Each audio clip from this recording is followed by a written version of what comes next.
Los rayos y las iniciaciones.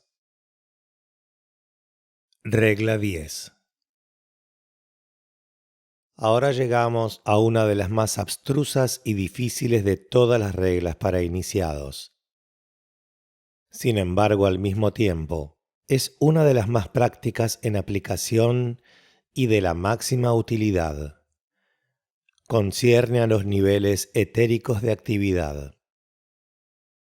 Quisiera que observaran que no dije los niveles etéricos de conciencia, pues no hay tal cosa como conciencia sobre los planos etéricos. Los 4 planos que constituyen los niveles etéricos del plano físico son la correspondencia más inferior de los 4 planos donde la mónada y la tríada espiritual están activas. Y como les he dicho frecuentemente, sobre esos niveles no hay tal cosa como conciencia como nosotros la comprendemos. Hay solo un estado de ser y de actividad para el cual no tenemos palabras adecuadas o ilustrativas. Los 4 planos superiores de nuestro sistema solar son los 4 planos etéricos cósmicos y una de las líneas de desarrollo que enfrenta al iniciado es funcionar adecuadamente en respuesta a la vida del logos planetario sobre esos planos. Eso, en el último análisis, constituye el principal campo de desenvolvimiento y de adquirida sabiduría para todos los iniciados por encima del 3er grado. En el párrafo que antecede, les he obsequiado un nuevo concepto respecto a la iniciación, uno que siempre ha estado implícito en la enseñanza, pero uno entera y completamente sin tocar hasta ahora en cualquier discusión sobre entrenamiento iniciado. En la regla dada a postulantes, se advierte al discípulo trabajar dentro de esos niveles de acuerdo con los métodos de la evolución deva o ángel. La regla reza como sigue. La hueste de la voz. Los devas en sus filas apretadas trabajan incesantemente. Que el discípulo se dedique a considerar sus métodos, que aprenda las reglas por las cuales la hueste trabaja dentro de los velos de Maya. Estos devas particulares, en sus filas apretadas, son los agentes directivos de la energía divina que implementa los propósitos de la deidad sobre el plano físico. Ellos trabajan solo en niveles etéricos, ya sea sobre nuestro plano físico o en los niveles etéricos cósmicos. Por consiguiente, están activos en el reino de Maya, que es el plano etérico como nosotros usualmente lo comprendemos, o sobre los planos de la tríada espiritual. Ellos no están activos en los 3 niveles físicos groseros o sobre los planos astral o mental, ni están activos sobre el plano más elevado o plano logoico. Allí ellos están implícitos o latentes, pero no activos. Son los grandes factores impulsivos en manifestación, organizando sustancia, dirigiendo la multiplicidad de vidas y seres quienes constituyen las formas a través de las cuales Dios expresa divinidad. En un sentido peculiar, son la corporización del propósito divino sobre los planos de la mónada y de la tríada, así como el agregado de energías en el cuerpo etérico del hombre es el resultado de su dirección interna y la causa de su manifestación externa. Para comprender más plenamente la función de las fuerzas Deva, un hombre debe arribar a alguna comprensión de las fuerzas en su cuerpo etérico, las que a su vez son la consecuencia de su punto de logro, un logro demostrado por sus naturalezas y actividades astrales, emocionales y mentales. Estas indican su punto de desarrollo. Los devas son los agentes de la voluntad divina, porque son una consecuencia del punto de logro de nuestro logos planetario, como él existe fuera de los 7 planos de nuestra esfera de existencia, el plano físico cósmico. Están condicionados por sus vehículos astral y mental cósmicos. En un definido sentido, ellos son los agentes de la mente universal, aunque no son mentales como nosotros comprendemos ese término. A veces se los considera como fuerzas ciegas, pero eso es solo porque obtienen su inspiración desde niveles de apercepción divina, fuera del alcance de la conciencia humana, no importa cuán elevada o cuando se la utiliza en su connotación más amplia. El agente que los controla en manifestación es el triángulo de energía al que denominamos los 3 Budas de actividad. Por lo tanto, están estrechamente conectados con el tercer aspecto de la divinidad. Esencialmente son el ojo dentro del triángulo, hoy un símbolo muy familiar para muchos. Son la expresión en actividad del ojo que todo lo ve. Por medio de ellos Dios ve, y a través de ellos y de la energía dirigida a través de ellos, Él dirige el proceso creativo.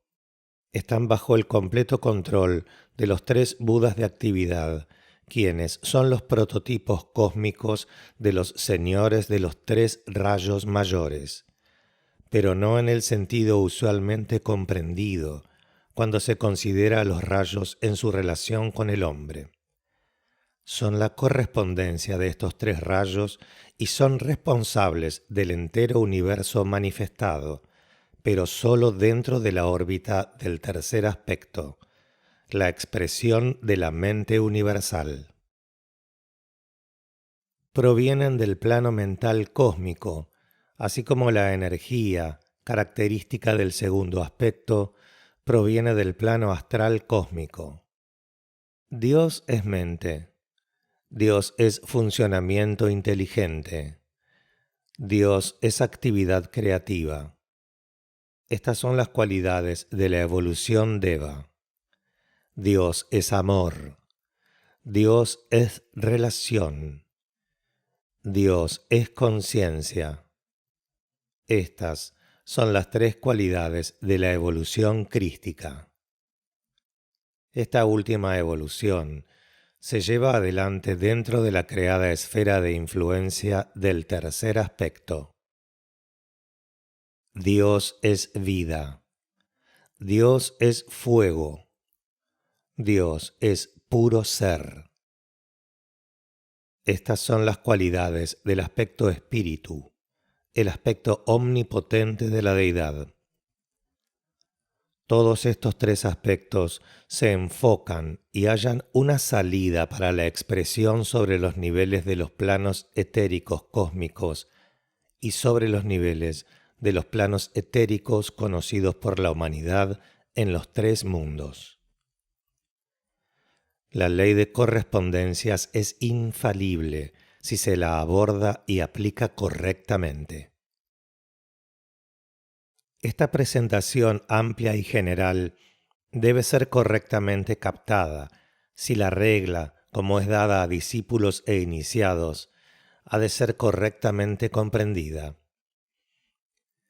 Se les ha enseñado que ilusión es la característica que debe ser dominada por el iniciado cuando él escapa ocultamente de los 3 mundos vía el plano mental. Glamour, un problema mundial. Se les dice que glamour es la característica del plano astral y debe ser disipado por el discípulo a medida que él escapa místicamente por el sendero de iniciación, así como el iniciado se halla a sí mismo después de dominar la ilusión en el sendero de la evolución superior. Maya Es el factor condicionante en niveles etéricos y debe ser eludido y superado por el discípulo en probación a medida que él escapa de la esclavitud del plano físico. Así aprende a hollar el sendero del discipulado. Estas características son, sin embargo, la reacción de la humanidad a las actividades de la evolución Deva correcta y divinamente prosiguiendo con la tarea de implementar la voluntad divina. Cuando la esfera de su actividad entra en contacto con la inteligencia humana, el efecto sobre la humanidad, antes de obtenerse maestría, es compeler a los hombres a divagar en los campos de Maya, a ahogarse en el mar de glamour y a responder al tirón de la ilusión. En esta enseñanza tienen presentado, aunque en una forma un tanto diferente, el antiguo problema de la dualidad, involucrando, como lo hace, la enorme potencia de la evolución Deva. Ello definitivamente afecta a la humanidad. Esto se debe al hecho de que ello es una expresión del aspecto voluntad de Shambhala. A medida que el hombre desarrolla el aspecto voluntad, aprende a desprenderse del aura de la evolución Deva. Y la principal tarea de la jerarquía, en lo que concierne a esencialidades básicas, es proveer santuario para quienes se han liberado a sí mismos del océano de las energías Deva en las cuales sus vehículos forzosamente deben moverse, vivir y tener su ser, pero con las cuales, de otra manera, no tienen punto alguno de contacto una vez liberados, por su propio esfuerzo y voluntad, de los ángeles. Estudiemos ahora la regla 10. Regla 10. Las reglas para el trabajo dentro de los velos de Maya son conocidas y han sido utilizadas. Que el grupo amplíe todas las rasgaduras dentro de esos velos y de este modo deje entrar la luz.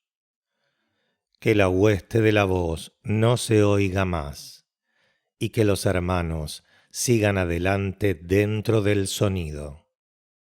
Que entonces conozcan el significado del Om y que oigan ese Om como es emitido por él, quien permanece y espera en el centro mismo de la cámara del concilio del Señor.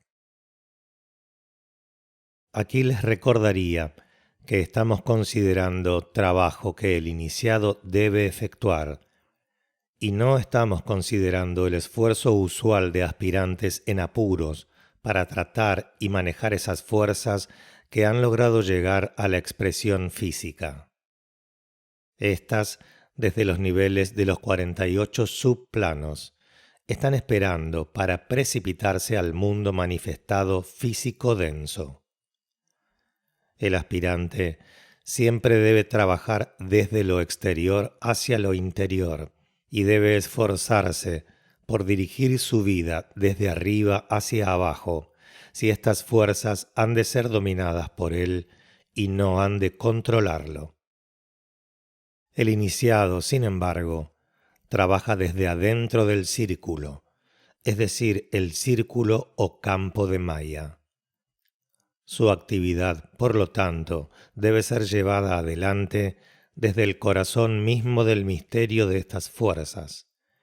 Puede hacer esto porque él está en una posición de conocer el tipo de energía con la cual tiene que lidiar, comprender la naturaleza de las fuerzas con las cuales puede y debe manipular las energías mayávicas y así dominar al plano etérico.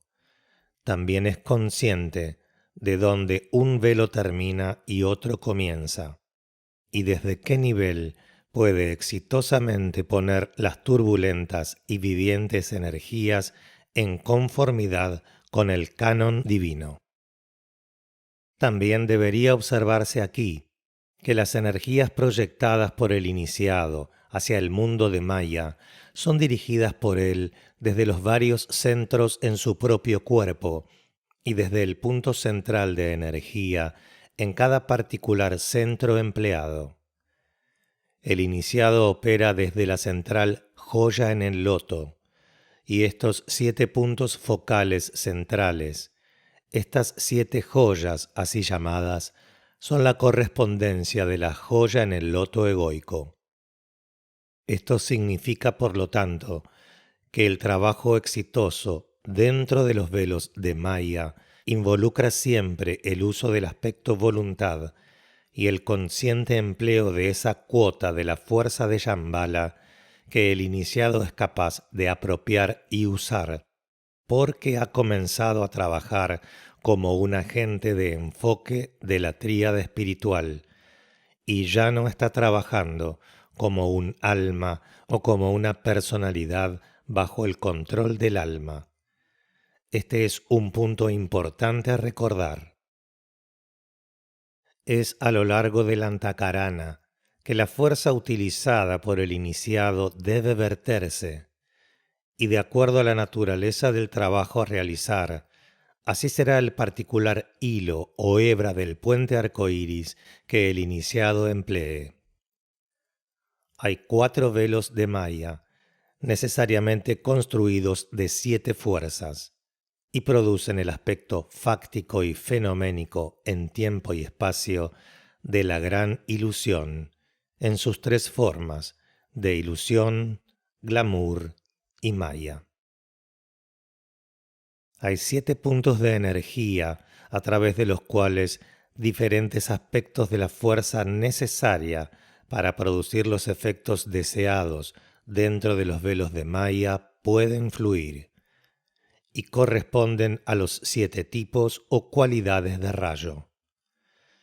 Pero el principal tipo de energía con el cual el iniciado trabaja en el plano físico es el séptimo, el rayo o energía de ritual, de ceremonia, de orden y de ley. El trabajo hecho dentro de los velos es un trabajo de redisposición y la ordenación y coordinación de las fuerzas presentes como Maya existente. Esto debe proporcionar en tiempo y espacio las formas a través de las cuales los planes de la jerarquía pueden materializarse. Las almas de todas las formas pueden ser sometidas a la experiencia necesaria y así progresar hacia el cumplimiento de la voluntad de Dios. Maya no es algo a ser destruido, disipado, disuelto o invalidado. Maya es en realidad un aspecto de tiempo y connota para el iniciado la masa de fuerzas creativas con las cuales él debe trabajar. Estas son barridas a la generación y actividad de la forma, y en el actual momento de transición efímero, corporizan el punto fenoménico en la evolución alcanzado por la vida de Dios. El trabajo del iniciado, actuando bajo inspiración jerárquica, es transformar las presentes formas en las más adecuadas formas demandadas por la vida que desciende y su actividad dinámica. Por lo tanto, nos estamos ocupando del aspecto precipitado del divino proceso evolutivo. Nos concierne la relación de la hueste de la voz con el sonido que condiciona la evolución, y el supervisor trabajo de la jerarquía al sustentar el trabajo del alma a ser hallada dentro de todas las formas, construidas por la hueste de la voz y por los devas en sus filas apretadas. Al trabajo de la jerarquía, supervisor, directivo, llevado adelante por los maestros y sus grupos, y por los iniciados dentro de esos grupos, rara vez se lo considera.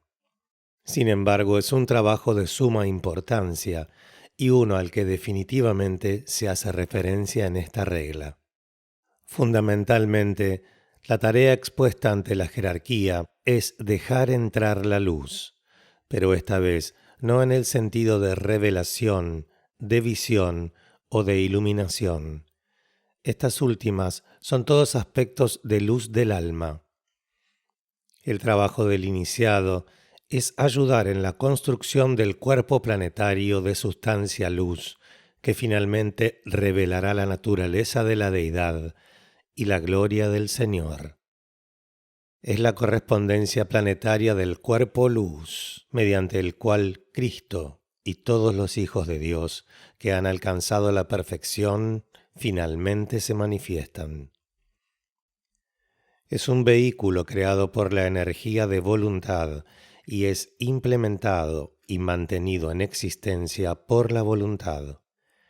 Se expresa a sí mismo exotéricamente por la proyección de esta energía voluntad vía el punto central en cada uno de los 7 chakras o lotos. Al estudiar estas reglas para el iniciado, siempre debe recordarse que conciernen primordialmente al uso de la voluntad o primer aspecto. Es la energía de la mónada, utilizada vía la tríada espiritual y relacionada con la personalidad vía el antakarana. Interpretaciones secundarias y correspondencias terciarias son siempre posibles, pero la significación principal de estas reglas está relacionada con el primer aspecto divino. Por lo tanto, cuando reflexionan, piensan, estudian y correlacionan, tengan constantemente presentes: 1. Los 7 tipos de rayo. 2. La mónada, la tríada espiritual y la triple personalidad. Estas constituyen otro septenario. 3. Los 7 grupos de maestros. 4. Los 7 centros y sus 7 puntos centrales o joyas. 5. Los 4 velos de Maya. También podrían relacionarse otros diversos septenarios, pero tal relación no es requerida por el iniciado, que ha desechado conscientemente todos estos septenarios inferiores y ahora trabaja con las 7 energías mayores. El séptuple campo de actividad de las mismas y el aspecto septenario del instrumento implementador, ya sea planetario o individual. La simplificación prosigue rápidamente a medida que uno se acerca a la meta del espíritu. La voluntad siempre trata de las esencialidades y no de los detalles de la manifestación. El amor se ocupa de los fundamentos de transición, evolutivos, mientras que la inteligencia se ocupa del detalle y su coordinación coherente en respuesta al impulso y fuerza atractiva del amor divino y al impulso dinámico del espíritu. Ahora procedamos, después de estas pocas observaciones preliminares, a tomar esta 10ª regla frase por frase. Estas son 5, y la primera que consideraremos es: 1. Las reglas para el trabajo dentro de los velos de Maya son conocidas y han sido utilizadas. Los estudiantes deberían recordar que el trabajo de la jerarquía está constantemente condicionado por el punto de evolución de la jerarquía humana. En los albores de la historia humana, pensamiento y progreso prácticamente no tenían lugar, y por lo tanto, poco o ningún efecto sobre las fuerzas y energías que estaban activas sobre niveles etéricos. En ese período, eran dejadas en un estado relativamente quiescente, o si no eran arrastradas a la actividad por definida y planeada impresión desde la jerarquía. Cualquier efecto proveniente del reino humano era debido únicamente a impulso o impresión masiva. Esto era muy poco, debido a la falta de relación coordinada entre unidades y grupos dentro de la familia humana. Más tarde, a medida que unidades familiares se congregaron y formaron tribus, y luego se unió tribu con tribu para formar tribus mayores o naciones en embrión, este efecto masivo aumentó, pero aún había poco pensamiento o dirección en conexión con ello. Era en gran parte instintivo, y si así puedo expresarlo, el plano etérico en realidad era más de la índole de una matriz rodeando una valiosa creación y era esencialmente protector, separador y ligeramente energizante. En días atlantes, el plano donde la humanidad recibió su principal dirección o desenvolvimiento fue uno en el que la naturaleza emocional impulsiva y el campo del deseo que maduraba se volvieron dominantemente activos. Entonces empezó la dificultad real dentro del reino de Maya. Hasta entonces, solo dos energías se habían sentido sobre el plano etérico: la energía de la vida misma, vía el Sutratma, al atravesar el plano etérico en orden a producir vivencia exotérica sobre el plano físico, y en segundo lugar, la energía de la jerarquía como un todo, produciendo una lenta, amplia, aunque algo negativa organización de las fuerzas prevalecientes. Pero en ese momento, una tercera fuerza y muy potente, generada por la humanidad, estaba comenzando a hacer un impacto sobre las fuerzas etéricas. En este primitivo período de la historia humana, los hombres estaban comenzando a desear, y este deseo no era, como hasta entonces, de una naturaleza puramente animal, y por tanto una emanación de la sustancia físico-densa, y por eso no relacionada con un principio, sino que corporizaba un nuevo tipo de energía y era en realidad la primera expresión por parte del hombre del más elevado aspecto divino. Deseo es el reflejo más bajo, dentro de la conciencia humana, del aspecto voluntad.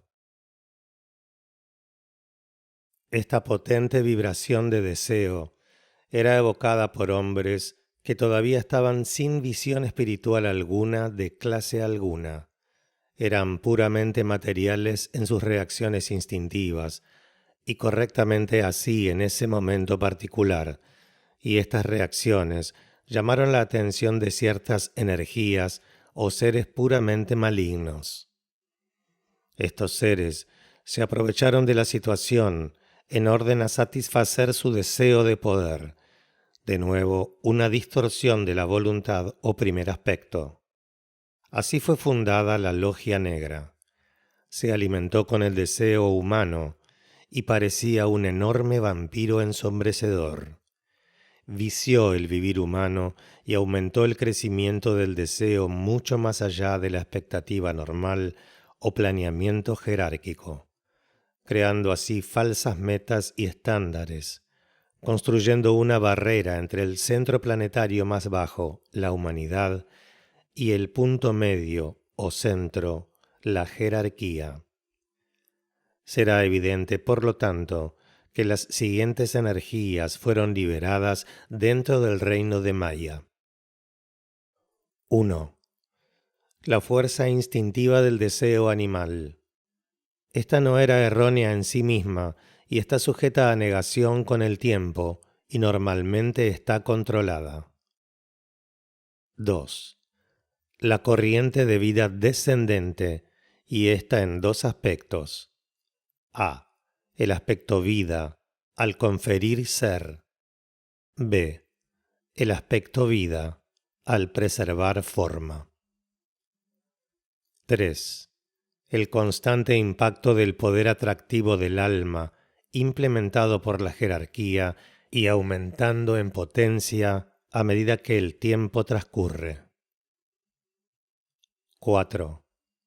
El impelente poder del deseo material enfocado en la Logia Negra, alimentando al deseo humano como también extrayendo una forma de vida del deseo masivo de la humanidad. 5. Desarrollo humano en líneas astrales, expresándose como ciertas bien definidas energías o direcciones de fuerzas. A.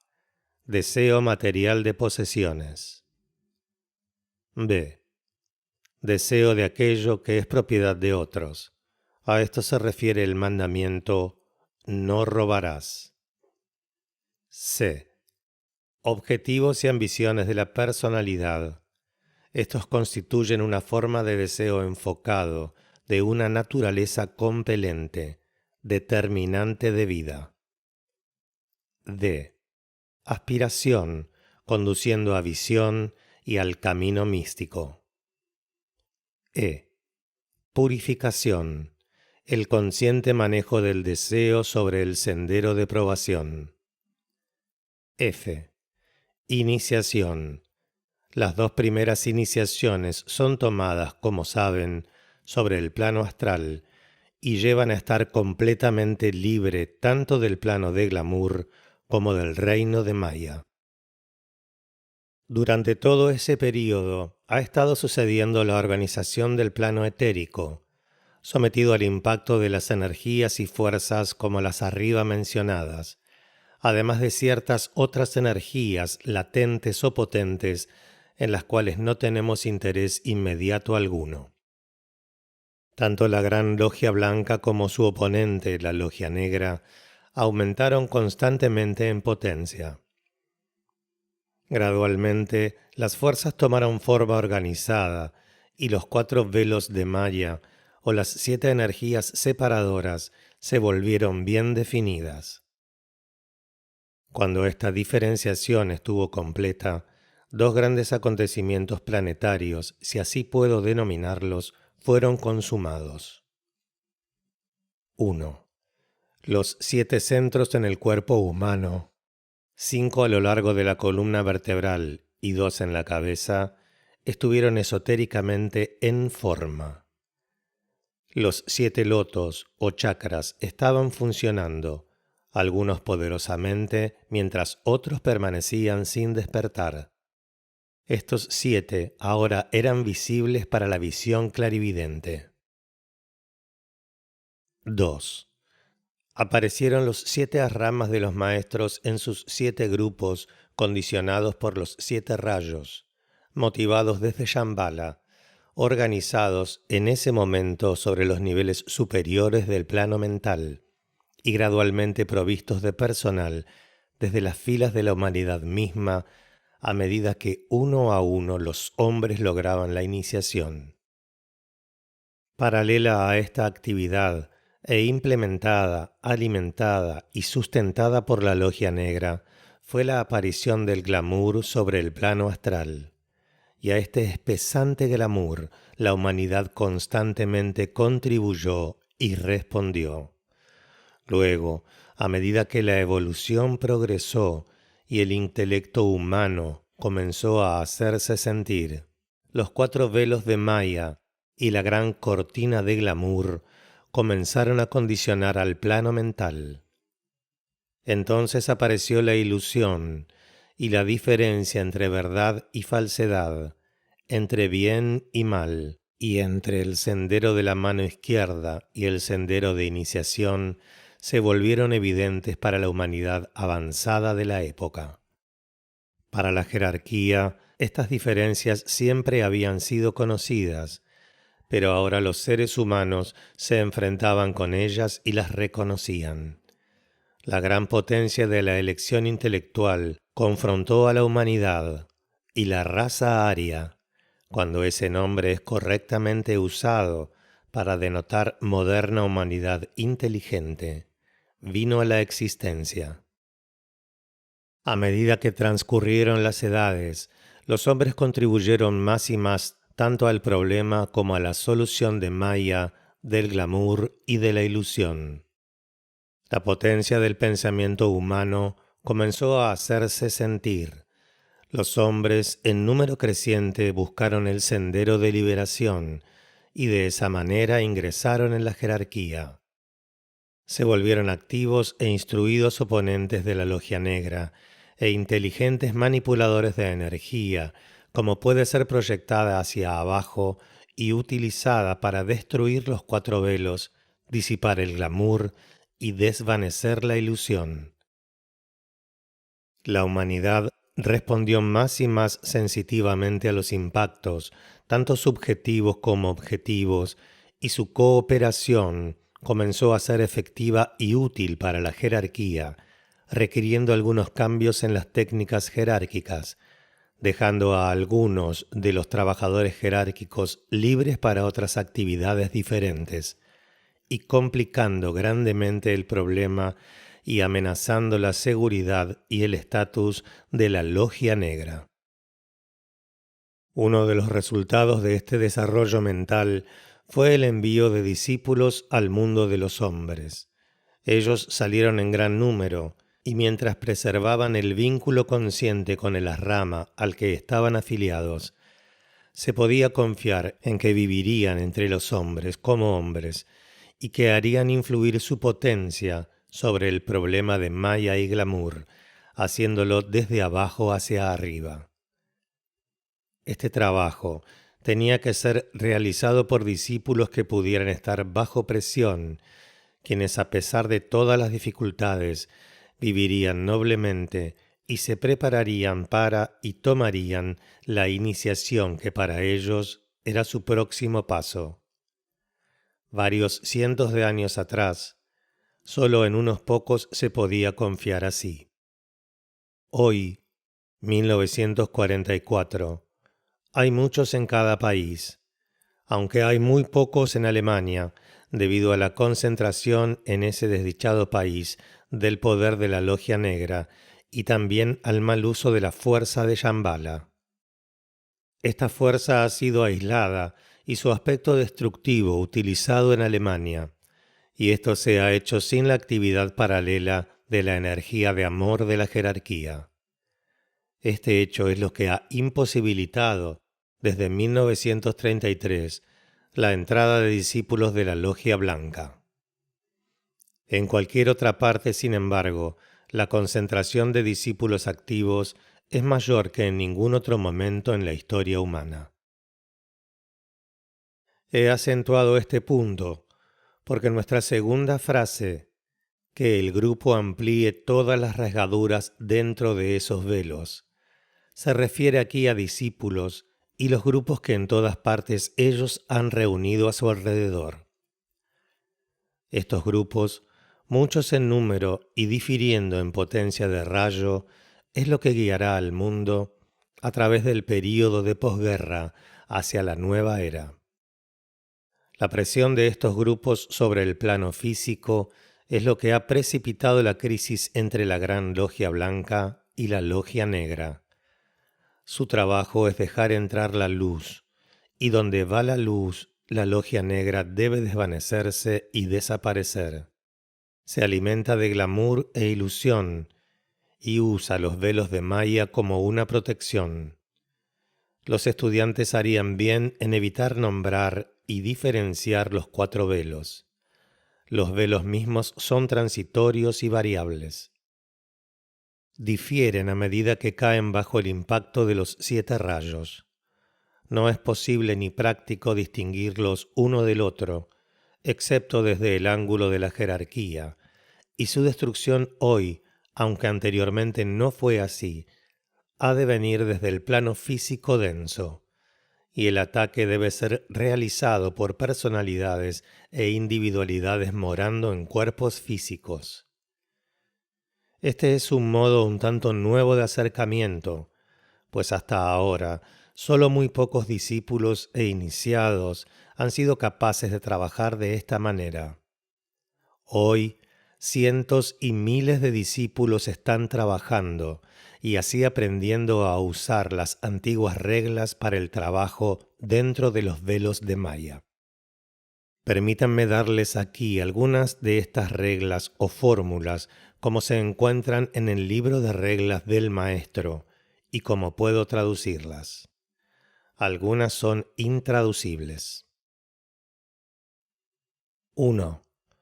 Enfoque la fuerza en la punta de la joya y encuentre el velo que ella puede tocar. 2. Lleve la fuerza de punto a punto y luego proyecte. 3. Busque la energía en la forma detrás del velo atacado. Existe una rasgadura dentro del velo. Encuéntrela y vea. 4. Un sendero atraviesa los velos, dando acceso a los varios atrios. Camine por ese sendero, ejerciendo destrucción y quitando los desechos en el atrio.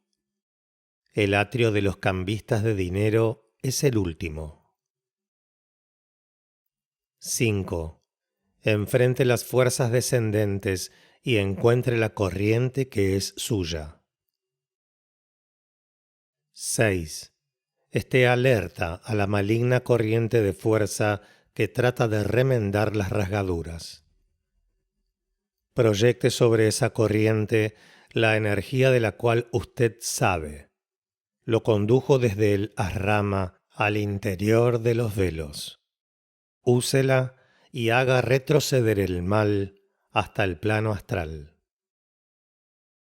7. Trabaje con el sonido y conózcalo como la fuente de poder.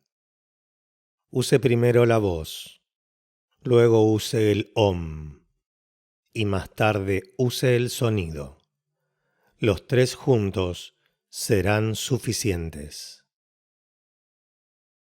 Hay otras reglas, pero estas les proporcionarán los principales reconocimientos necesarios para hacer este tipo de trabajo. Estas son las reglas que el discípulo que se aventura necesita conocer.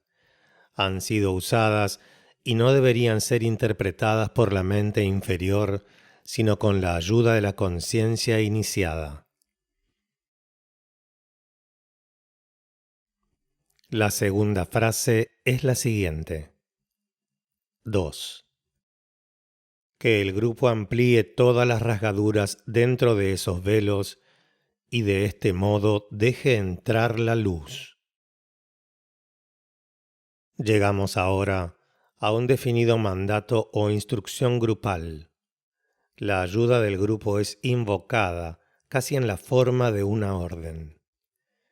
Lo esencial de este mandato formulado es que en la nueva era y en el interludio entre el pasado, en el que prominentes discípulos trabajaron dentro de los velos de Maya, y la nueva era, en la que la humanidad misma conscientemente funcionará sobre el plano etérico, es necesario el trabajo de los grupos esotéricos bajo la dirección del nuevo grupo de servidores del mundo. Ellos tendrán la capacidad para reconocer la diferencia entre los varios velos. Este es el próximo desarrollo necesario. Los grupos deben enfocar la energía en el centro mismo del ser grupal. El grupo debe llevar la fuerza de un punto a otro y de un velo a otro. El grupo debe proyectar la energía que destruye y unidamente llegar a ser consciente de lo que cada velo esconde. El grupo debe desempeñar las actividades, 7 en total, de purificación.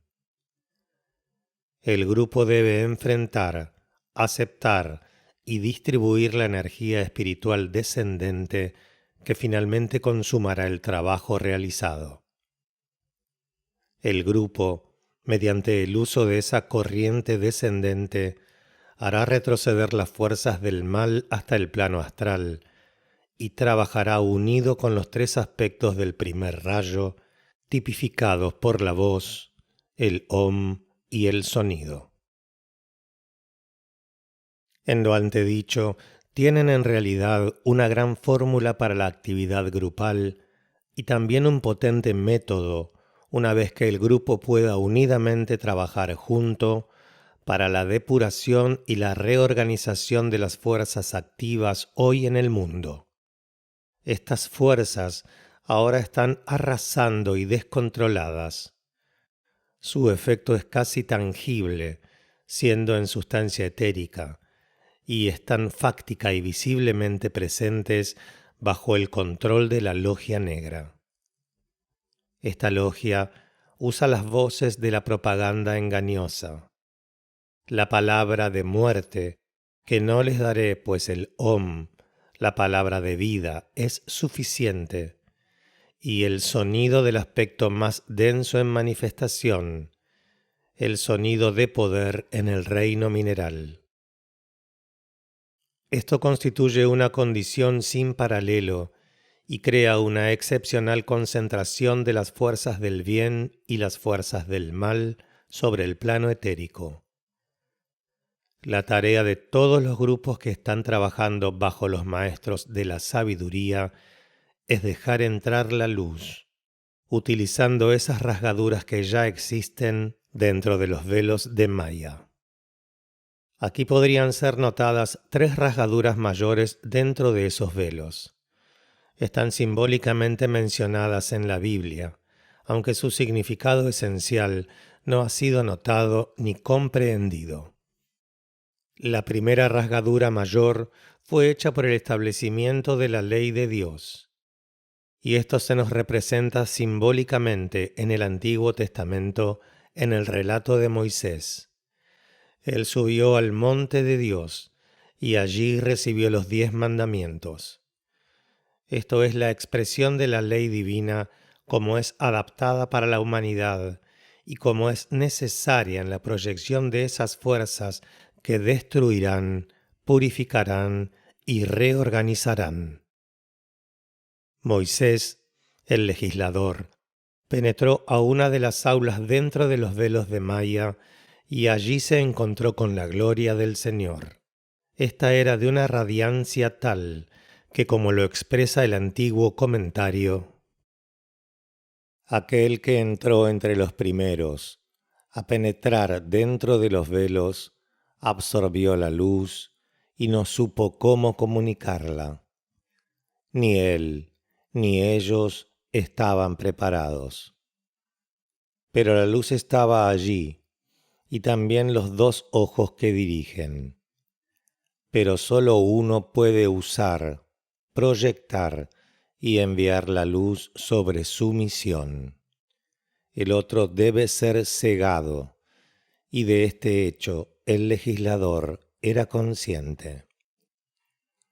Él, por lo tanto, veló la luz, asumiendo hacia este fin un fragmento de eso que él había ayudado a destruir, y así descendió desde la cima de la montaña, de vuelta a la oscuridad de la tierra.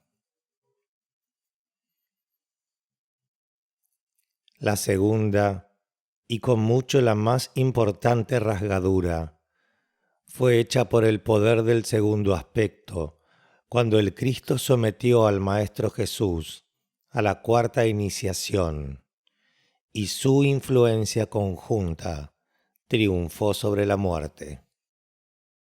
Luego leemos que el velo del templo fue rasgado en 2, de arriba abajo. El legislador estuvo presente en la primera rasgadura, como el clímax de la 3ª iniciación, y hubo un proceso algo similar de glorificación.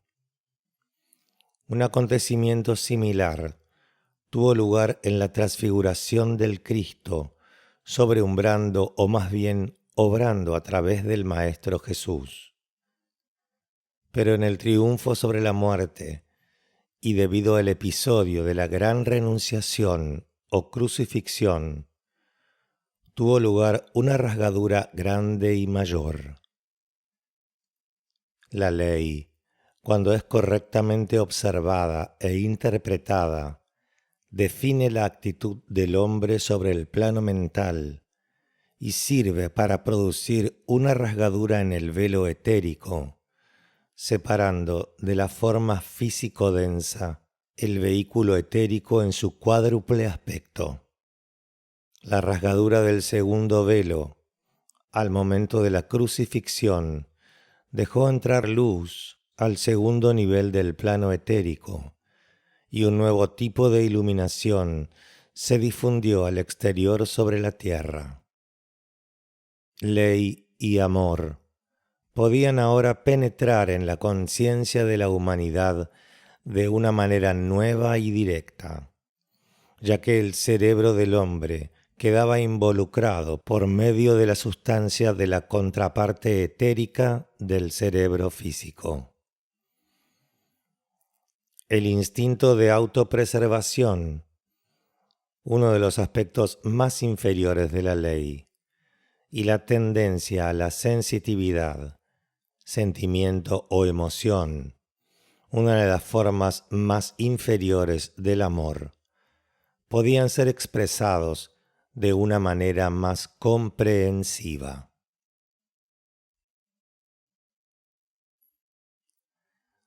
Otra rasgadura del velo, y de importancia relativamente menor, tuvo lugar cuando Saulo de Tarso vio la gloria del Señor y fue transformado en Pablo el apóstol. Su empuje y potente franqueza y sinceridad, acelerando el camino a Damasco, lo forzaron a penetrar a través de uno de los velos separadores. El reino de los cielos sufrió la violencia y los violentos lo toman por la fuerza. Esta fuerza, obrando en Saulo, lo impelió a través del velo que impedía la visión, y la rasgadura así producida le trajo una nueva revelación.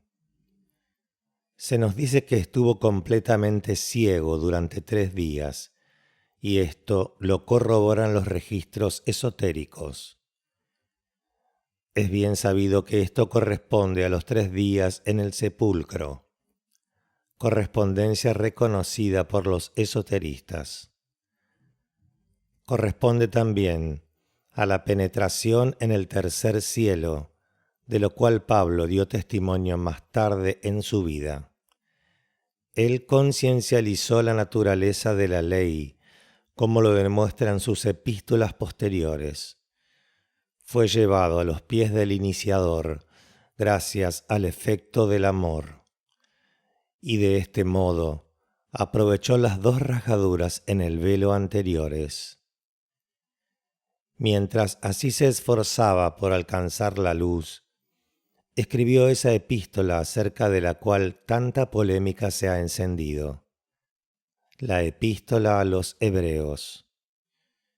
En ella, los resultados de la rasgadura del tercer velo proporcionan la nota clave y expresan el primero y más elevado aspecto, así como las 2 rasgaduras anteriores conducen a la revelación de la tercera y segunda cualidades divinas. Este primer aspecto es visto como síntesis, como la comunión de los santos y como relacionado con el Señor del mundo, Melquisedec. Lean esa epístola a la luz de estas observaciones y noten cómo un gran iniciado se esforzó por revelar algunos hechos inherentes al aspecto voluntad o poder. Sin embargo, eran muy incomprensibles para los discípulos y aspirantes de la época. Pero hoy pueden formar una parte verdadera de la conciencialización de la humanidad. Ley, amor, unión o síntesis, todas estas grandes energías se han filtrado en la conciencia humana y ahora proporcionan la plataforma sobre la cual puede ser fundada la nueva civilización, asumido el nuevo acercamiento a Dios e implementadas las nuevas relaciones humanas.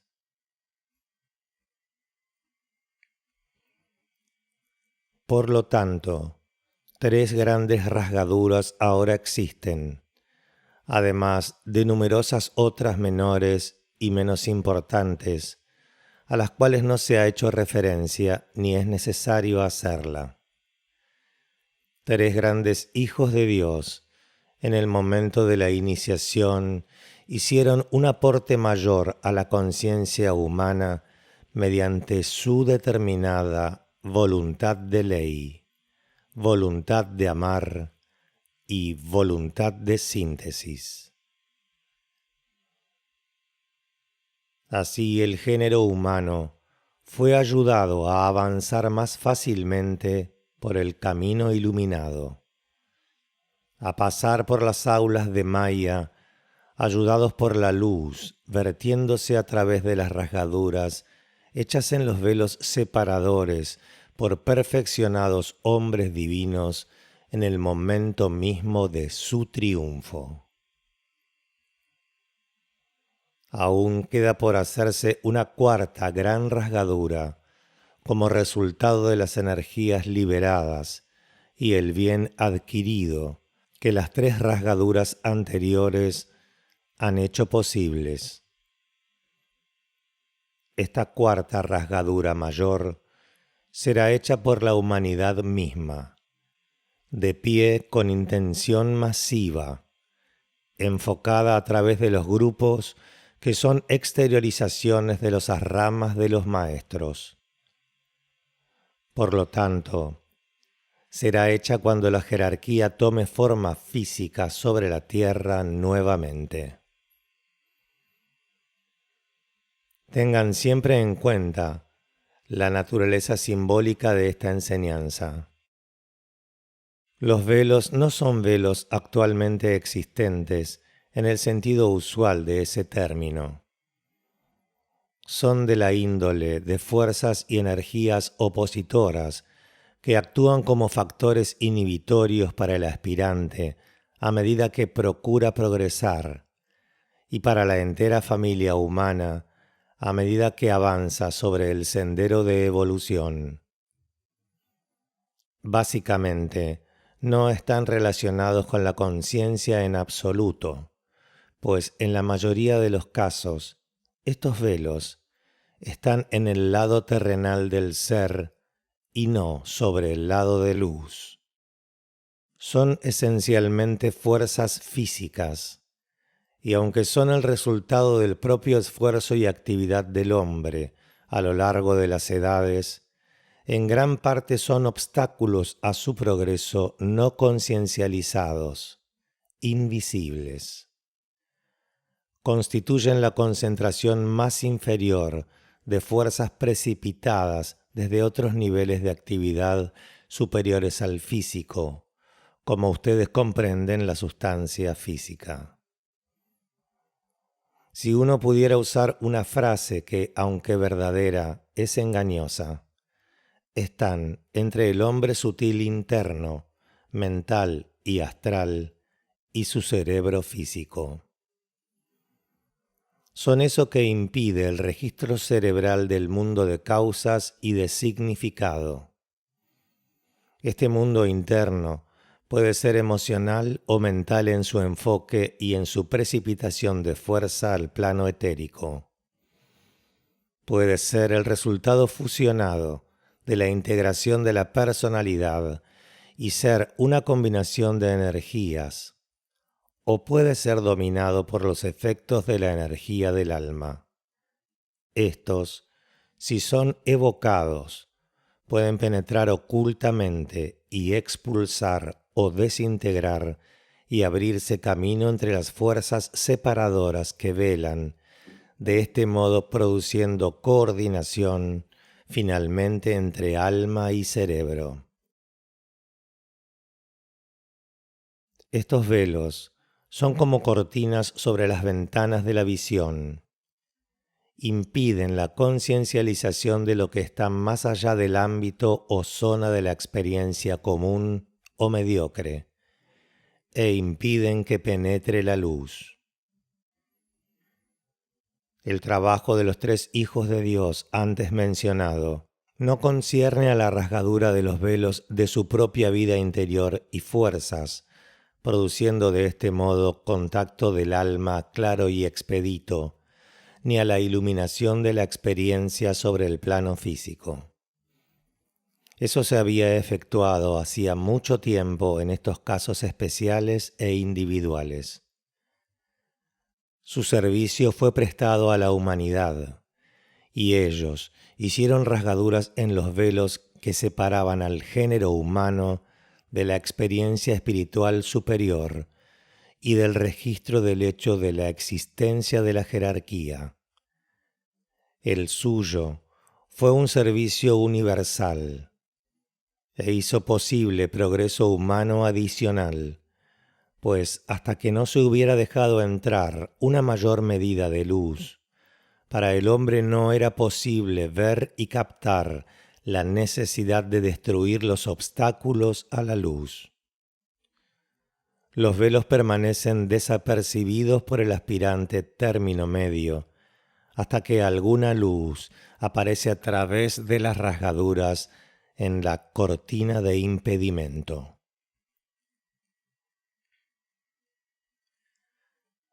La gloria del Cristo y lo excepcional de su realización estriba en el hecho de que Él fue el primero en ocasionar la rasgadura de los velos de arriba a abajo. Pudo hacerlo porque actuó como el Salvador del mundo, fuera e independientemente de la humanidad. Él estaba libre del aura de la familia humana y, citando nuevamente el antiguo comentario, hasta donde es posible traducir estos términos arcaicos, desde arriba Él obró, y desde el lado más lejano surgió la fuerza que rasgó su camino en las fuerzas separadoras, impeliéndolas en una dirección triple, desde el punto que es el más alto, a la derecha y a la izquierda. De este modo, dejando entrar esa fuerza continua que se resolvió como luz, como amor, como energía que eleva. Así obró aquel a quien todos los hombres deben esperar. Él es como hombre, pero no trabaja como un hombre. Él obra como luz divina, como energía suprema y como el Salvador del mundo de los hombres.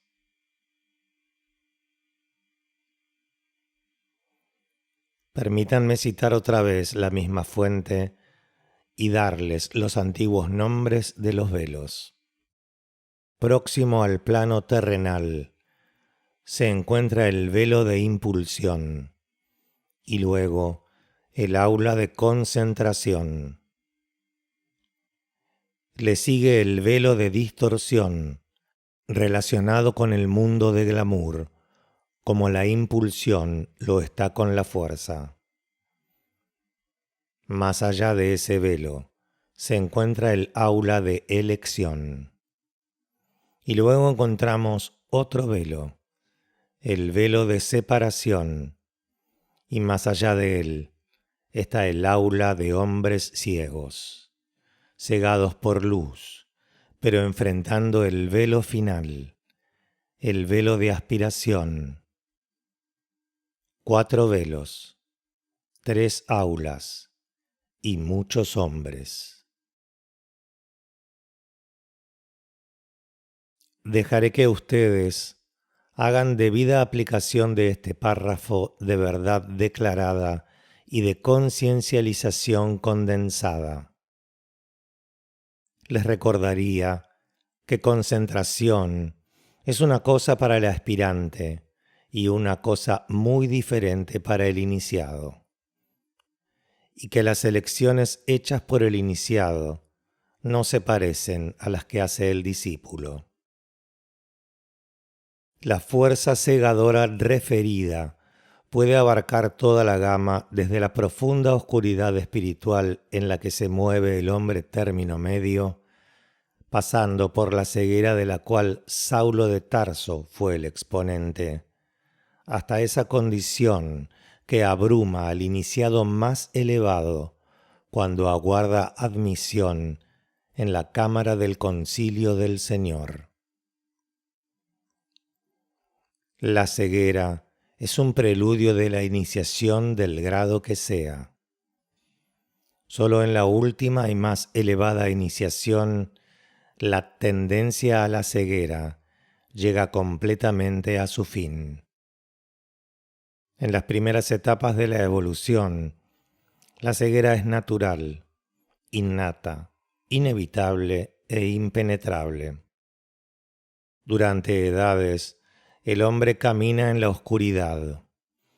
Luego llega la etapa donde esta ceguera normal es una protección, pero también ha entrado en una fase donde se la puede superar. Técnicamente hablando, la ceguera a la que me he referido es algo diferente. Desde el momento en el que un ser humano capta la primera, tenue vislumbre de ese otro algo y se ve a sí mismo en yuxtaposición a esa realidad vagamente presentida, distante. La ceguera que he tratado es algo impuesto por el alma sobre el aspirante que se apresura, para que las lecciones de la experiencia consciente del discipulado y posteriormente de la iniciación puedan ser asimiladas y expresadas correctamente. Por su intermedio, al buscador que se apura, se lo defiende de hacer un progreso demasiado rápido y superficial. Es hondura y un profundo enraizamiento, si puedo acuñar tal palabra, lo que busca el instructor interno y más tarde el maestro. Y la ceguera oculta, su necesidad, su sabio manejo y su final eliminación son parte del plan de estudios impuestos sobre el candidato. Esta verdad es reconocida, aunque no verdaderamente interpretada, por la fraternidad masónica. En una de las más importantes y más elevadas iniciaciones, el candidato entra con ojos no ciegos y no se aplica venda alguna. Luego, a mitad de la ceremonia, es cegado y en esa condición atraviesa terribles pruebas que simbolizan una cierta etapa elevada sobre el sendero. La ceguera es, por lo tanto, esotéricamente hablando, el lugar de aprendizaje y está relacionada con la doctrina del ojo, la garganta y el corazón. No está relacionada con la visión borrosa, el presentir verdades a medias y los tanteos del aspirante en el proceso de aprender acerca de sí mismo o cuando visiona la meta y trata de recorrer el sendero. Esa es una condición familiar y una condición a la cual todos los principiantes están sujetos y que no pueden evitar, pues es inherente a sus naturalezas. La ceguera oculta es inducida espiritualmente y oscurece la gloria y la prometida realización y recompensa. El discípulo tiene que depender de sí mismo. Todo lo que puede ver es su problema, su diminuto campo de experiencia y su, para él, débil y limitado equipo. El profeta Isaías se refiere a esta etapa cuando habla de dar al aspirante en apuros los tesoros de la oscuridad. La belleza de lo inmediato, la gloria de la oportunidad presente y la necesidad de enfocarse sobre la tarea y el servicio del momento son las recompensas de avanzar en la aparentemente impenetrable oscuridad. Para el iniciado, esta ceguera es todavía más esotérica. Para él no queda absolutamente ninguna luz, cualquiera sea, ninguna luz terrenal, ni cualquier luz dentro de los tres mundos en total. solo hay negrura. A esto el místico lo ha denominado la oscura noche del alma. La verdadera noche oscura, de la cual, paradójicamente hablando, la oscura noche del místico es sólo un tenue reflejo, marca un excelso estado del ser y una etapa de desarrollo. En esta negrura y oscuridad, Cristo penetró cuando sobreumbró a uno de sus maestros, el Maestro Jesús sobre la cruz. Esto emitirá una nueva nota para muchos, y sólo ahora puede ser revelada. Concierne a la facilidad con la que un maestro participa en la experiencia subjetivamente conciencializada de los discípulos a los que él ha preparado para la iniciación.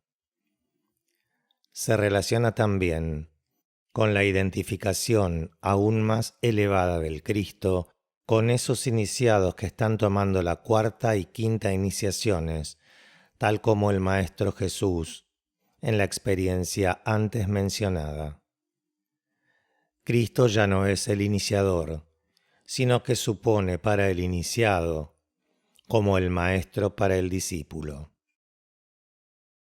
Es una curiosa fase de participación idéntica que no evoca reacción alguna del maestro o del maestro de los maestros, el Cristo, excepto en la medida que permite al participante divino mismo enfrentar otra zona de oscuridad, velando y ocultando una gloria aún más superna.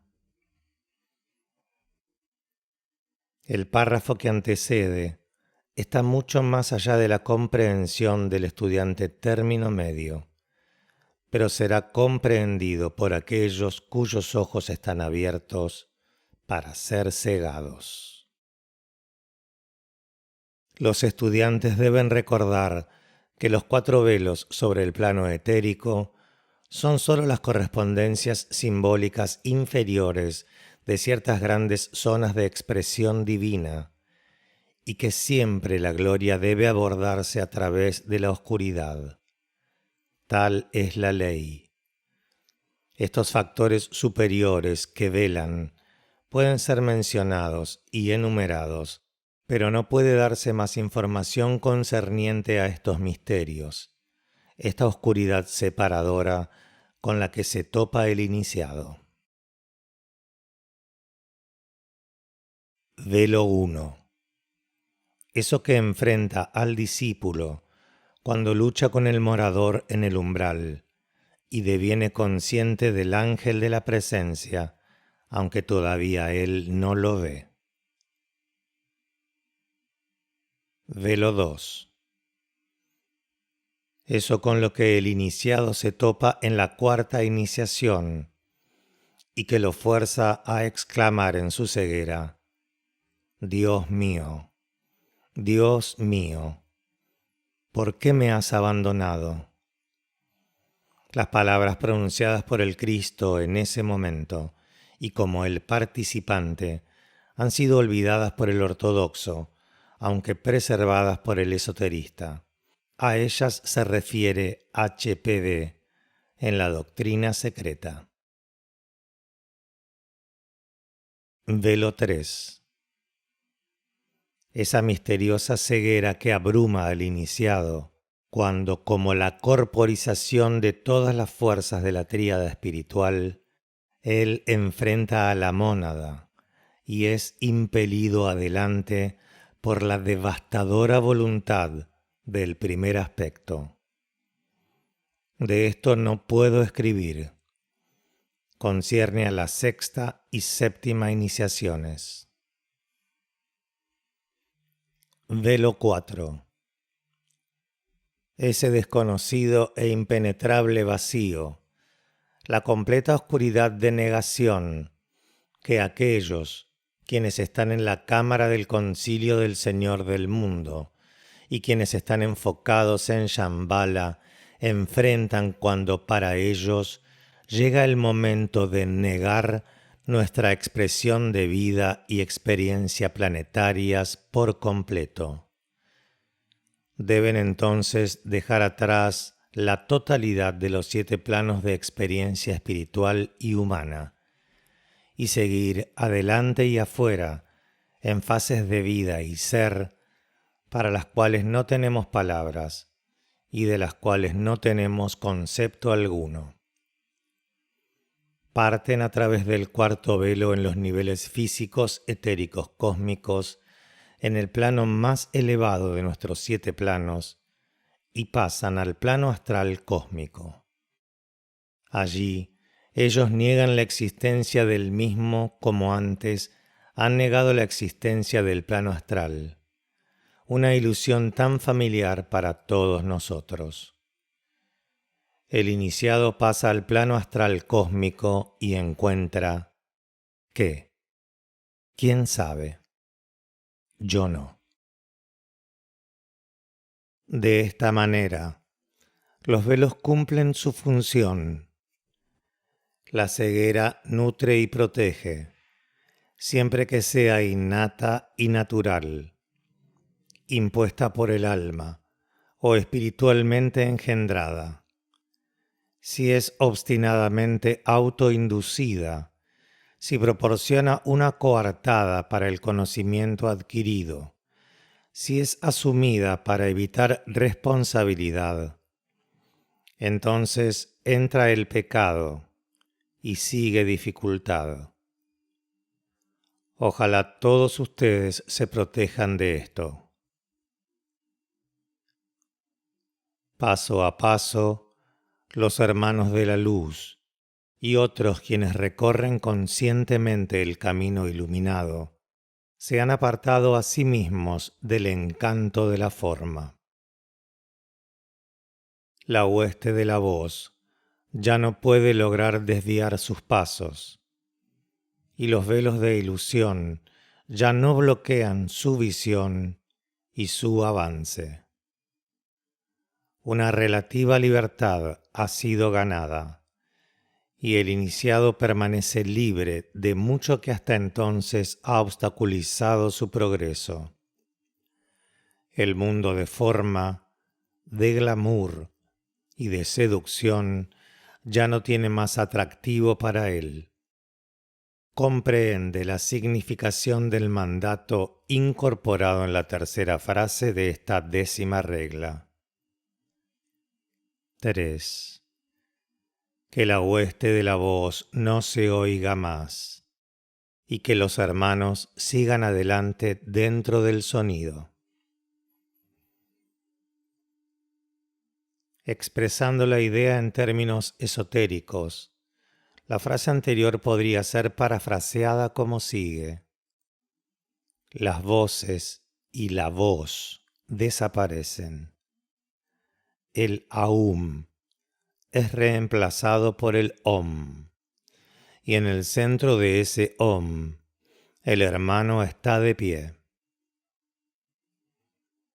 Las muchas voces del mundo, de la carne y del demonio ya no se distinguen. Nada hay dentro de la conciencia del iniciado que pueda responder a ellas.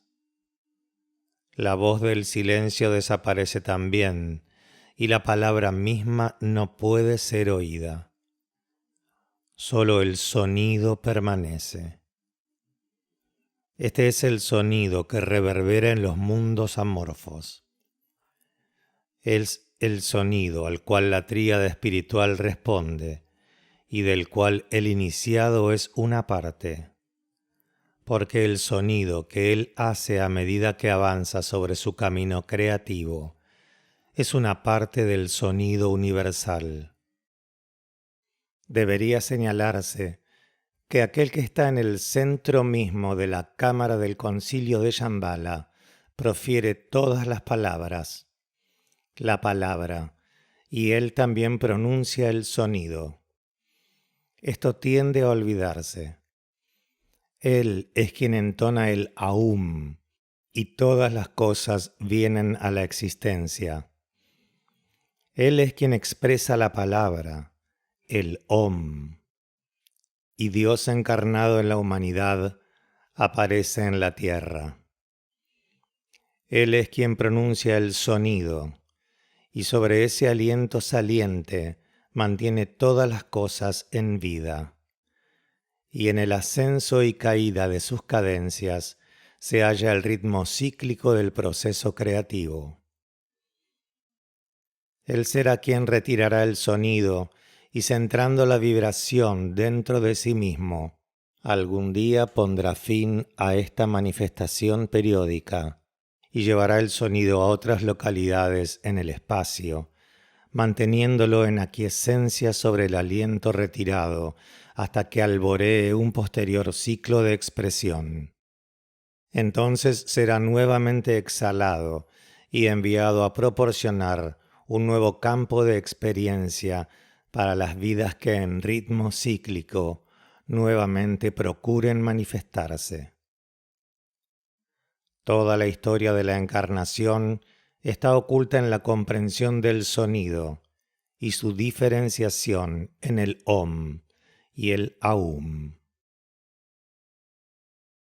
Cuando podemos identificar el sonido y ya no somos movidos por el Om, entonces el iniciado llega a ser un Cristo en expresión y hace su aparición, ya sea en forma física o sobre los planos de lo que para nosotros podrían llamarse las zonas de no aparición.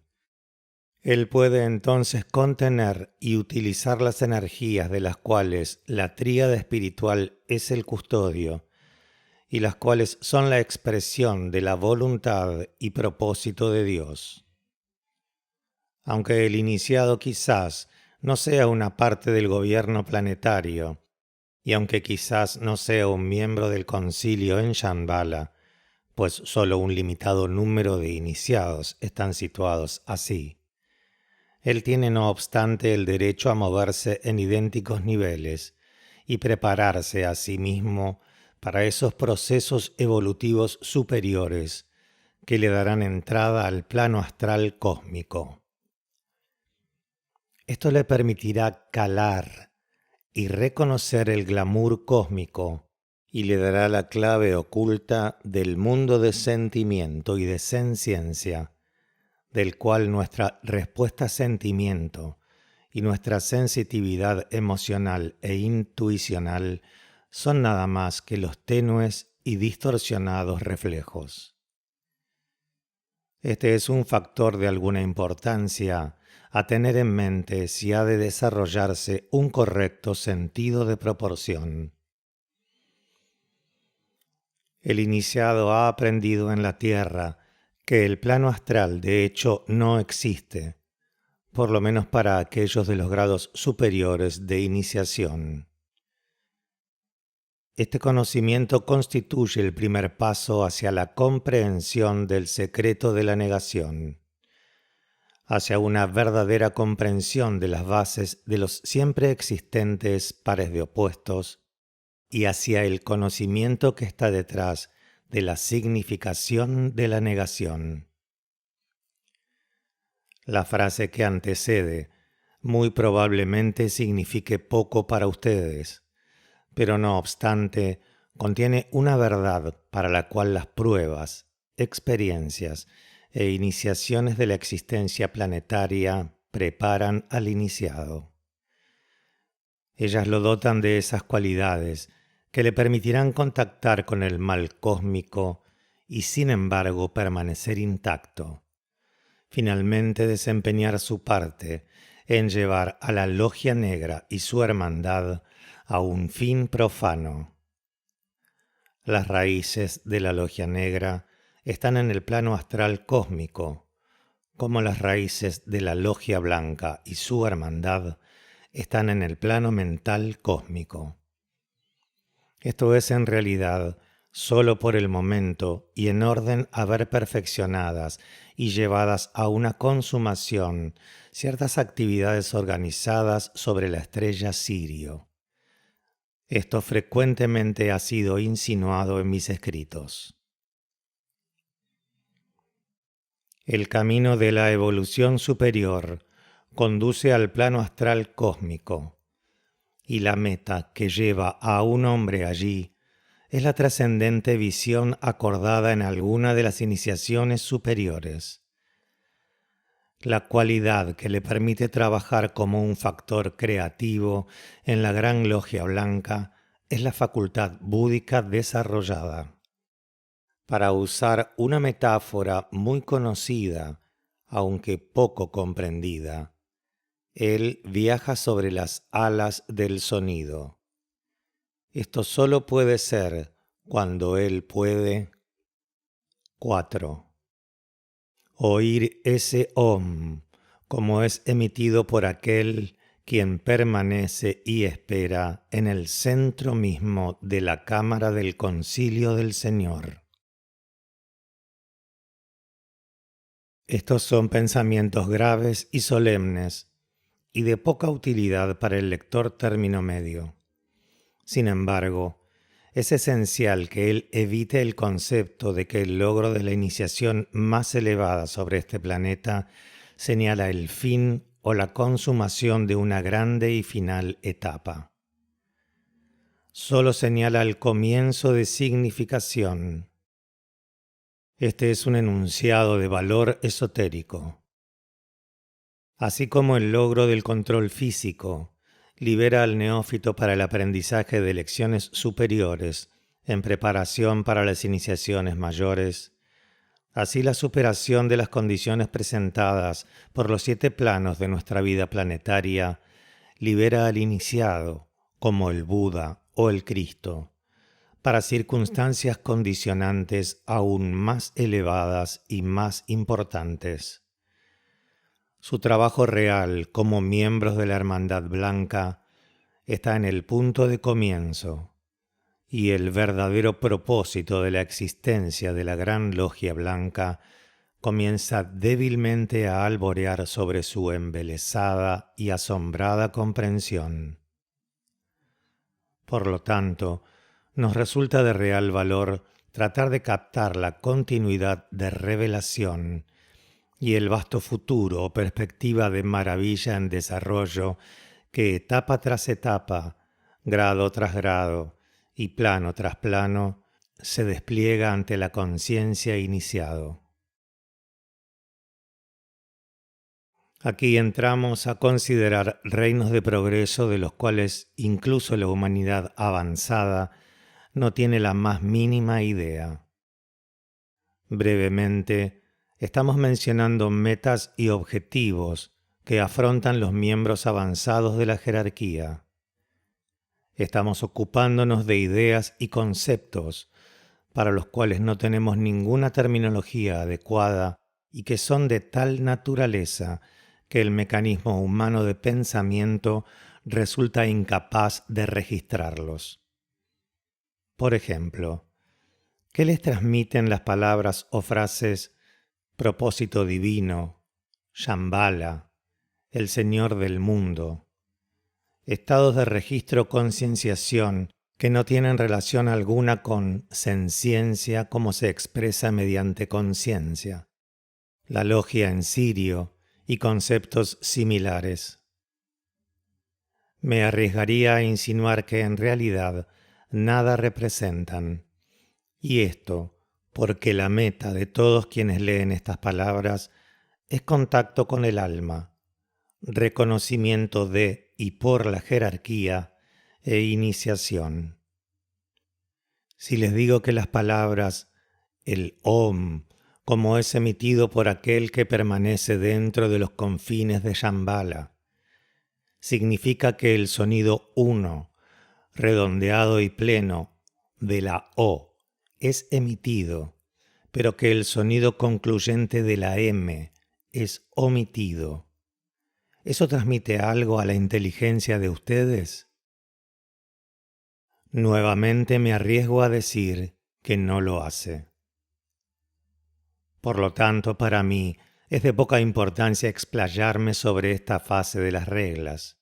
Se me emplearía más provechosamente si dilucidara un poco el significado de las palabras la cámara del concilio del Señor. Tres conceptos tal vez hayan tomado forma en vuestras mentes en conexión con Shambhala, si han buscado la verdadera actitud esotérica. 1. Que la humanidad existe como un gran centro de energía inteligente en la sustancia de la vida planetaria. 2.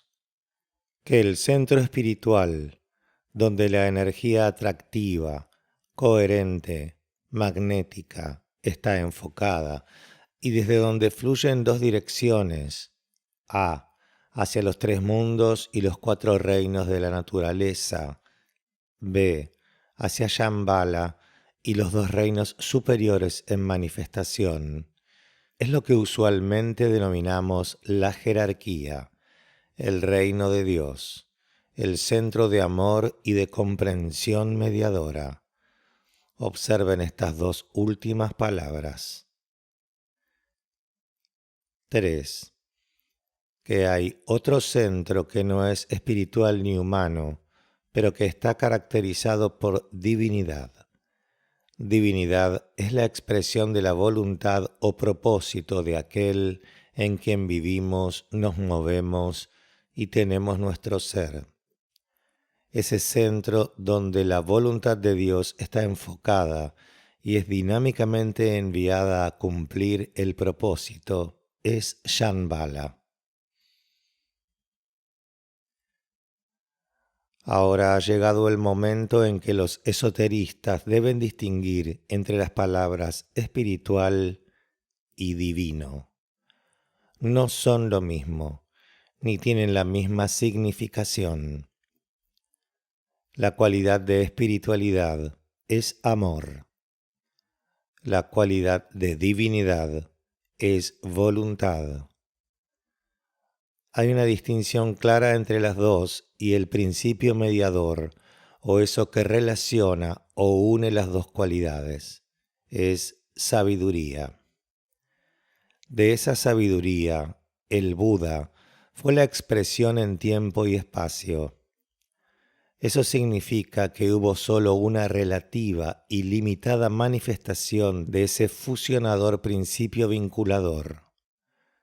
Su gran hazaña, no conciencializada por él, fue un innato e inconsciente, en ese momento, no ahora, reconocimiento de la distinción entre amor y voluntad, y una capacidad para expresar en sí mismo una energía fusionadora, combinadora, que pudo unir y unió amor y voluntad, alma y mónada. Al mismo tiempo, y más tarde en plena expresión en Palestina, el Cristo demostró, para enseñar a la humanidad, el aunamiento de amor e inteligencia, de alma y personalidad. Estos son puntos de real importancia para tener en mente. Corporizando, por lo tanto, divinidad en un sentido y una forma incomprensibles para los discípulos, y lo cual constituye la meta de individuos tan avanzados como el Cristo, hay un grupo de vidas o seres integrados enfocados, quienes permanecen alrededor de Sanat Kumara, el Señor del mundo. Como he dicho antes, Sanat Kumara es para el logos planetario lo que la personalidad más el alma es para el discípulo. Él es también la fuerza coherente dentro del planeta, manteniendo, mediante su influencia radiatoria, todas las formas y todas las sustancias en la forma planetaria, de manera que constituyan un todo coherente, energizado y funcionante. Un paralelo de esto, aunque en una escala mucho menor, puede ser visto en la influencia radiatoria del Cristo al compenetrar, energizar y mantener en expresión coherente a la Iglesia cristiana en todos sus muchos aspectos en el mundo. Una analogía todavía menor puede ser vista en la influencia ejercida por un discípulo que permanece en el centro de un grupo y lo mantiene también en manifestación coherente y útil. Intermedio entre estos dos símbolos de voluntad y amor, unidos en manifestación, el Cristo y un discípulo, es el trabajo de un discípulo mundial, pues la influencia es más amplia y de mucho mayor alcance que la de un discípulo, aunque no tan potente o comprensiva como la del Cristo. Coherencia afectando vidas, formas y sustancias. Es una expresión de voluntad y propósito, motivada por amor e implementada inteligentemente al llevar adelante los planes a través de los cuales el propósito busca expresión. Cuando no obstante, ustedes arriban a la potencia de un ser tal como Sanat Kumara, hallan su potencia individual realzada y amplificada por la capacidad fusionada de un grupo de vidas quienes, aunque no tan avanzadas como él lo está sobre el sendero de evolución que se extiende ante los logos planetarios, están, sin embargo, muy por delante de los miembros más desarrollados de la jerarquía espiritual. Estas vidas son quienes constituyen el círculo más recóndito de la cámara del concilio del Señor del mundo. Sus contactos normales son extraplanetarios y muy rara vez de una naturaleza planetaria. Están en rapport directo con el logos planetario sobre su propio plano elevado, el plano mental cósmico. Este grande y desconocido ser usa a Sanat Kumara como el alma usa a una personalidad temporaria, cuando esa personalidad está en una etapa avanzada de conciencia iniciada. Esto es solo un paralelo y una analogía, y no debe ser indebidamente elaborada en el detalle de relación. La característica principal de estas vidas es voluntad o propósito.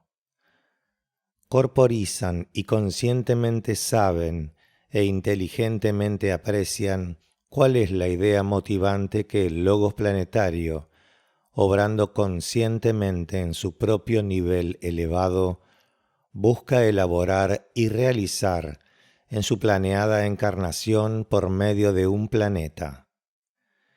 Él funciona cuando está en encarnación en el plano físico cósmico y corporiza los 7 principios de los cuales sabemos, y todo está enfocado en y a través de la individualidad de Sanat Kumara, implementado y energizado por medio de los 7 centros planetarios.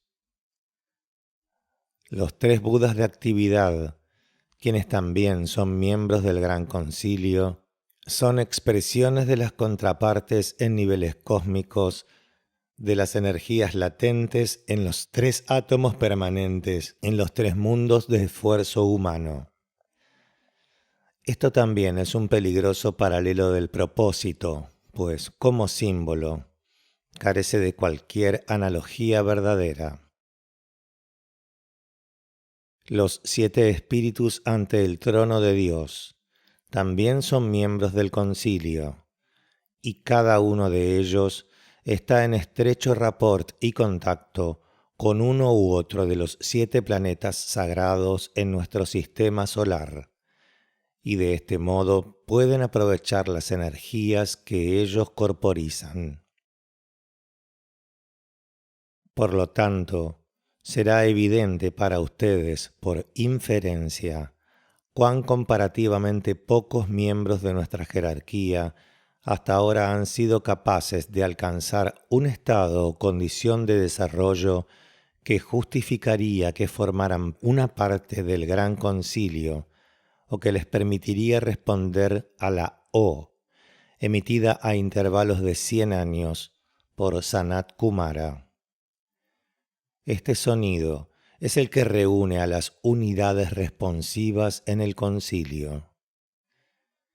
Este concilio se celebra a intervalos de 100 años, y en lo que a nuestra humanidad moderna concierne, estos concilios han sido celebrados según nuestras fechas arbitrarias en 1725, 1825, 1925. En estos concilios, quienes son responsables del desarrollo planetario a lo largo de ciertas líneas predeterminadas presentan sus informes. Se toma una decisión en cuanto a los nuevos desenvolvimientos. Ciertos tipos de energía cósmica y solar son puestos a disposición para llevar adelante los planes que implementan el propósito. La evolución de la conciencia en los tres mundos recibe necesariamente principal atención. Quisiera que recuerden que esto se refiere no solo al reino humano y su desenvolvimiento, sino también a los tres reinos subhumanos que son, desde muchos puntos de vista, de igual importancia que el humano. Estas son palabras difíciles de aceptar por la humanidad. Estas grandes metas son las que lentamente alborean en la conciencia del iniciado, a medida que avanza paso a paso por el sendero de iniciación. Forzosamente deben ser notadas aquí, aunque se ocupen de materias incomprensibles para el lector. De lo contrario, la iniciación tendería a ser considerada como el logro de una condición relativamente estática y haría que el iniciado fuera a parar a un eterno impas o infranqueable callejón sin salida. La iniciación es de hecho el reconocimiento de las metas que son implementadas desde Shambhala.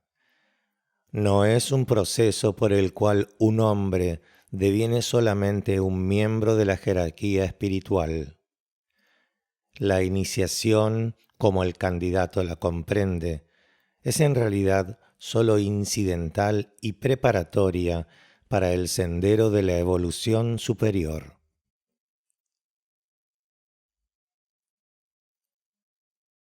Poco más puedo decirles respecto a esta regla. Como pueden ver, el tema es demasiado avanzado, incluso para el iniciado que dentro de unas pocas décadas leerá y estudiará estas instrucciones. Que vuestra visión pueda expandirse y que vuestro poder para pensar y reflexionar abstractamente pueda crecer, es mi esperanza y deseo para ustedes.